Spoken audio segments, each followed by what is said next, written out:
Yes ఒక్క నిమిషం. Yes Suresh గారు ఖచ్చితంగా ఈ సందర్భంగా మనం కాపులకు సంబంధించినటువంటి రిజర్వేషన్ అంశం ఏంటి అనేది వాస్తవాలు తెలియాలి. సో మీరే దాని గురించి లేవనెత్తారు కాబట్టి ఒకసారి మాట్లాడుతుంది. ప్లీజ్ ఒకసారి కాపు రిజర్వేషన్ జీవో ఒకసారి చూపించండి. ఇది కాపు రిజర్వేషన్ జీవో మీరు చెప్తున్నటువంటి జీవో సార్. 5% ఈడబ్ల్యూఎస్ ఏదైతే ఇచ్చారో దాన్ని 2019లో 14వ చట్టం యాక్ట్ 14/2019 కింద విద్యా సంస్థలు అలాగే ప్రభుత్వ ఉద్యోగాల్లో కాపు సామాజిక వర్గానికి చెందిన ఆర్థికంగా వెనుకబడిన వారికి 5% రిజర్వేషన్ కల్పించడం. ఈ చట్టం 8/3/2019 నుంచి ఆంధ్రప్రదేశ్ రాష్ట్రంలో అధికారికంగా అమల్లోకి వస్తుందని చెప్పేసి ఇచ్చినటువంటి జీవో. ఇది చంద్రబాబు నాయుడు గారు ఇచ్చారు, ఆల్రెడీ మీరు చెప్పారు. సో దీంట్లో చాలా స్పష్టంగా చెప్పడం జరిగింది. ఏదైతే కేంద్ర ప్రభుత్వం ఇచ్చినటువంటి ఈడబ్ల్యూఎస్ 10% ఉందో 10%లో 5% కేవలం కాపుల్లో వెనుకబడినటువంటి వారికి ఆర్థికంగా వెనుకబడినటువంటి వారికి మాత్రమే ఇవ్వాలి అని చెప్పేసి. ఆ పీసార్ ఒక్కసారి అదే కాపు రిజర్వేషన్ క్యాన్సిల్ చేసినటువంటి జీవో ఒకసారి చూపించండి. ఇప్పుడు ఇది వచ్చేసి కాపు రిజర్వేషన్కి సంబంధించినటువంటి క్యాన్సిల్. అదే మీరు చెప్పారు కదా ఇందాక, ఇది జగన్మోహన్ రెడ్డి గారు అధికారంలోకి వచ్చిన తర్వాత జూలై 27, 2019లో ఇచ్చినటువంటి జీవో ఇది. ఇందులో చాలా స్పష్టంగా కూడా చెప్పడం జరిగింది. ఏమని చెప్పారు అంటే, ఎస్పెషల్లీ కాపులకు సంబంధించినటువంటి అంశం, కేంద్ర ప్రభుత్వం 103వ రాజ్యాంగ సవరణ ద్వారా 10% ఈడబ్ల్యూఎస్ రిజర్వేషన్ తీసుకురాగా అప్పటి ఏపీ ప్రభుత్వం దాన్ని 2గా విభజించింది. కాపులకు 5%, కాపులు కాని ఇతర ఓసీలకు 5% కేటాయిస్తూ చట్టాలు చేసింది.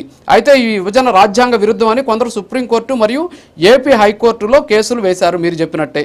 దీనిపై విచారణ జరిపిన హైకోర్టు తుది తీర్పు వచ్చే వరకు కేంద్ర ప్రభుత్వ నిబంధనల ప్రకారమే అడ్మిషన్లు పూర్తి చేయాలని మధ్యంతర ఉత్తర్వులు ఇచ్చింది అని చెప్పేసి చాలా స్పష్టంగా చెబుతూ ఆ రిజర్వేషన్ మేము ఎత్తేస్తున్నాం అని చెప్పేసి చాలా క్లియర్గా ఇచ్చారు.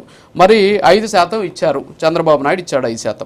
5% ఇచ్చినటువంటి నేపథ్యంలో అప్పట్లో కొంతమంది వెళ్ళారు, హైకోర్టు కూడా వెళ్ళారు. హైకోర్టు తుది తీర్పు ఇచ్చే వరకు వెయిట్ చూడమని చెప్పేసి చెప్పింది. కానీ మీరు నిజంగా కాపుల మీద అంత చిత్తశుద్ధి ఉంటే, సరే కాపుల మీదే మీకు అంత చిత్తశుద్ధి ఉంటే, మీరు కూడా ఆ సామాజిక వర్గం కాబట్టి మీకు కూడా బాధ ఉంటుంది ఖచ్చితంగా, రిజర్వేషన్ సంబంధించి మీ పిల్లలు కూడా ఉంటారు. సో అంత చిత్తశుద్ధి ఉంటే ఆ రోజే జగన్మోహన్ రెడ్డి గారు హైకోర్టులో అఫిడవిట్లు ఫైల్ చేసి వాస్తవాలను చూపించేటువంటి ప్రయత్నం ఎందుకు చేయలేదు? ఇప్పుడు 10% ఇక్కడ కూడా చెప్పారు, కాపులకు మాత్రమే అనలేదు, ఇక్కడ 5% కాపుల్లో వెనుకబడిన ఆర్థికంగా వెనుకబడినటువంటి వాళ్ళకి అని చెప్పి చాలా స్పష్టంగా చెప్పినటువంటి పరిస్థితి.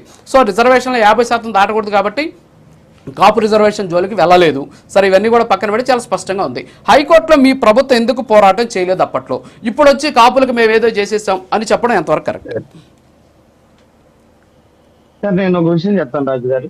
10% అన్నది ఇచ్చింది ఆర్థికంగా వెనుకబడినటువంటి అగ్రవర్ణాలకు.